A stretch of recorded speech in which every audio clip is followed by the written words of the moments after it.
So I know, like, logically, like, up here, I've read the books on PTSD, and I'm like, it's just so me. Like, all of it. And I couldn't finish the book because it was, like, so horrifying to see all the ways in which I'm fucked up. And for so long. About 2 books. I think I got through the first one. I think I got through the first one, Trauma and Recovery, and then the second one, The Body Keeps Score. Or maybe I got partway through the first. I don't know. I just couldn't do it. I just couldn't do it. I would put the book down and, like, it was all I think about all day, and it'd be like, it's so, like, medical and horrible, and, like, this is the ways in which people with PTSD act and think and do, and it's fucking, I hate it. I hate it.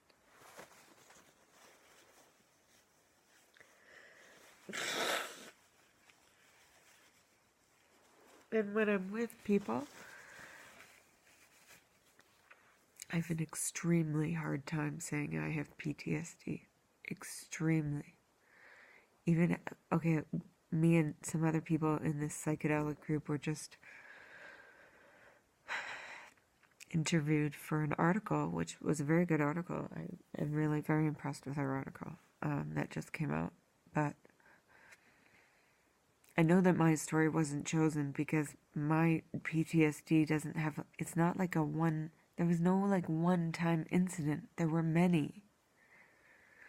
And like people, and the story obviously that was chosen was a woman who, and I'm not saying it's not like a competition on who has the worst. It's just like, I have no way to, she was raped, and then that's when her PTSD obviously started. She was a combat veteran, and it wasn't combat that did it for her.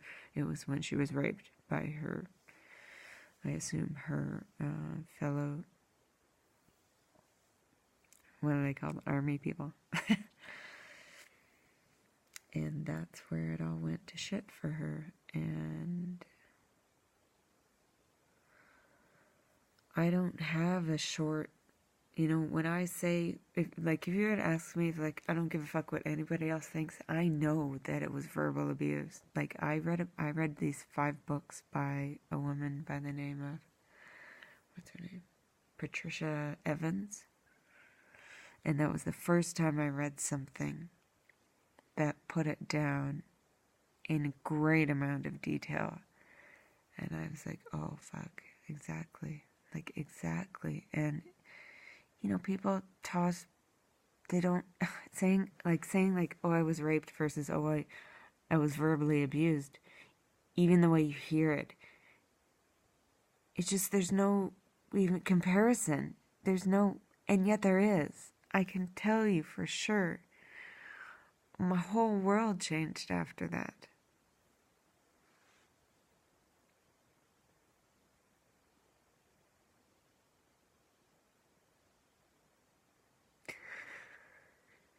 I would have much rather have been hit.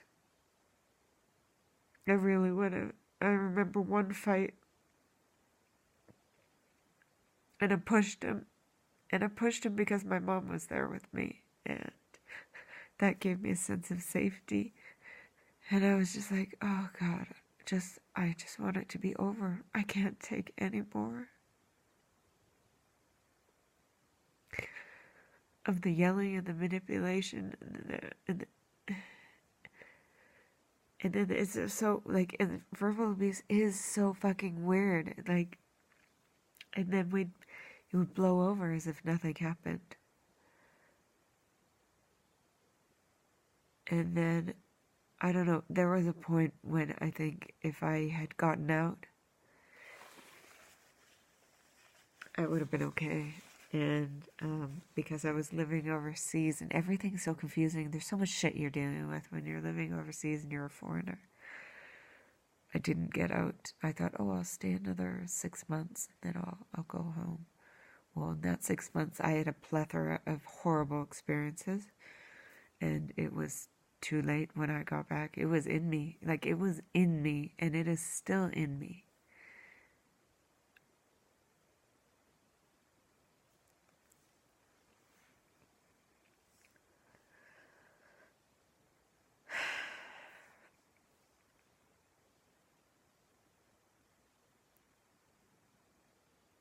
I don't know how long I can be off of meds, because I know that this is what I'm like off of meds. I start to fit while I can function off of meds, and my PTSD is like 100%. It's still there, even on the highest doses they had me on. I was like, what the fuck? Nothing different, because I didn't have it before, and I had a pretty good life before, and I was fairly healthy. I'd never had a panic attack, nothing, never been depressed before. Because I was older, there was definitely an awareness that my thoughts and my beliefs had changed. It wasn't just I don't know, like, it was in me. The problem was now in me.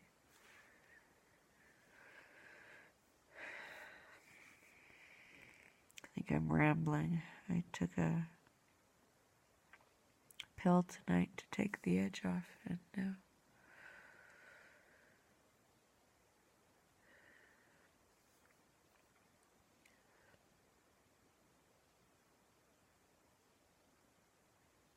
people ask me my story, and I'm like, I just can't even, how can I explain that?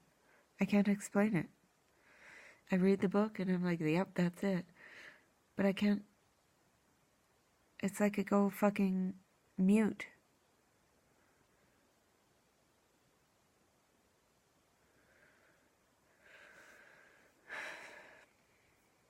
I just feel like nobody would believe you. Nobody would believe you, because I could explain one incident, and we would all think, myself included, oh, okay, well, that's like crappy of them to do.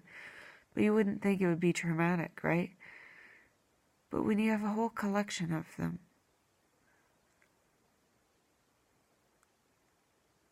it sure the fuck is.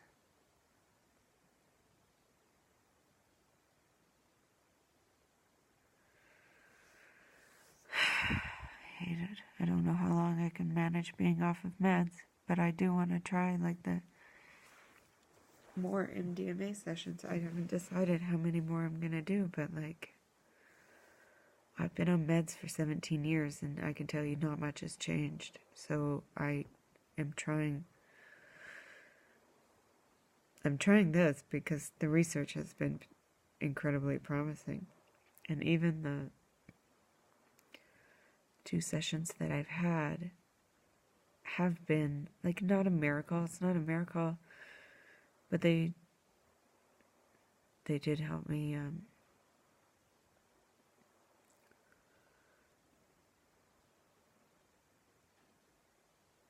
express some feelings that I think are always there, and I just don't. I'm just not aware that they're so intense. I don't know. I don't know what it is exactly, but those sessions feel good. I just don't know how much they help long term. I'm not sure. Or how many I could have or need or whatever. Because it's all underground and I'm fucking winging it. Anyways, I know my phone can't upload too long of videos, so I need to end this here. I have more I could say, but that's it for now. Anyway, yeah, so what I'm saying is, it is entirely possible to logically know you have a condition, but really at the end of the day, that's a label. It's a label, and I'm a person. That label does not explain that night where I had my back against the door and I was terrified that he was going to either break it down or I don't know what, and I was half a world away with not a single person that I knew except for him, and I was terrified. PTSD does not, that label does not explain things like that.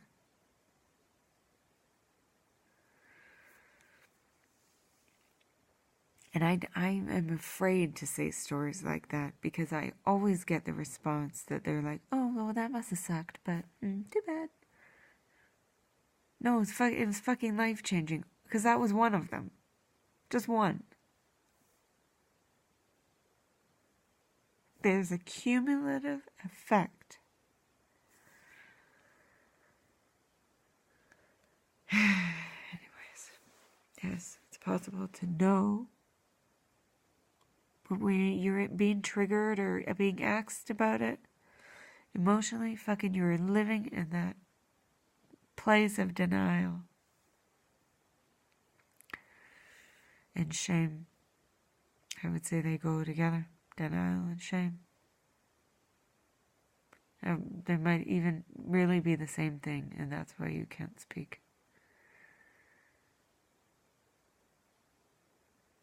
Alright, that's it.